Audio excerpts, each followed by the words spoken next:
অন্যদিকে গৌরবের পাক যোগ নিয়ে ফের মুখ্যমন্ত্রীকে এক হাত দেবব্রত। কোন পঞ্জিকা দেখে দিনক্ষণের কথা বলছেন মুখ্যমন্ত্রী বুঝতে পারছি না। মন্তব্য বিধানসভার বিরোধী দলনেতার। গৌরবের পাক যোগ ইস্যুকে হাতিয়ার করে মুখ্যমন্ত্রীর নির্বাচনী বৈতরণী পার হতে চাইছেন বলেও অভিযোগ দেবব্রতর। মুখ্যমন্ত্রীর এমন আলটপকা মন্তব্য নিয়ে তিনি প্রতিক্রিয়া দিতে চান না বলেও কটাক্ষ বিরোধী দলনেতার। বুজি নাপাওঁ মুখ্যমন্ত্ৰীয়ে কোনজন পঞ্জিকা কোনখন পঞ্জিকা চাই পেলাই এইবিলাক কথা কৈ আছে। গৌৰৱ গগৈক পাকিস্তানী বুলি কৈ তেওঁ নিৰ্বাচনী বৈতৰণি কিয় পাৰ হ'ব বিচাৰে?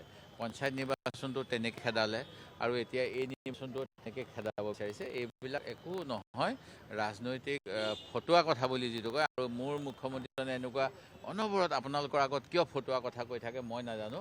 আৰু মই আচলতে প্ৰতিক্ৰিয়া দিবই নিবিচাৰোঁ। আপোনালোকে সুধিলে কাৰণে দিলোঁ। মোক এনেকুৱা মুখ্যমন্ত্ৰীৰ ফটুৱা কথাত প্ৰতিক্ৰিয়া দিবলৈ যাতে কোনো অনুপ্ৰাণিত নকৰে, সেয়াই মোৰ অনুৰোধ। ফটুৱা কথাবিলাকৰ উত্তৰটো দিবই নাপায়, মই দিব নাপায় কমচে কম। এইবিলাক আমাৰ কোনোবা সাধাৰণ মানুহ মুখ্যমন্ত্ৰী ফটুৱা কাৰণে কৈছোঁ, ক'লোৱেই দেখোন মুখ্যমন্ত্ৰী ফটুৱা হয়। মোৰে দুৰ্ভাগ্য যে মানে ভাল দিনৰ আশাত আমাৰ সকলো অসমৰ মানুহে এজন ফটুৱা মানুহক বহাই থৈছে, যি এনেকুৱা অসাংবিধানিক কথা কয় নেকি, অসাংবিধানিক কাম কাজ কৰে নেকি। তেওঁ নিজে LLM নে PhD হয়, ডক্টৰ কিহৰ ডক্টৰ? মানুহ চোৱা বা গৰু চোৱা ডক্টৰ নহয় নহয়। তেওঁ কিতাপ পঢ়া ডক্টৰ। তেওঁ কোন বিভাগ?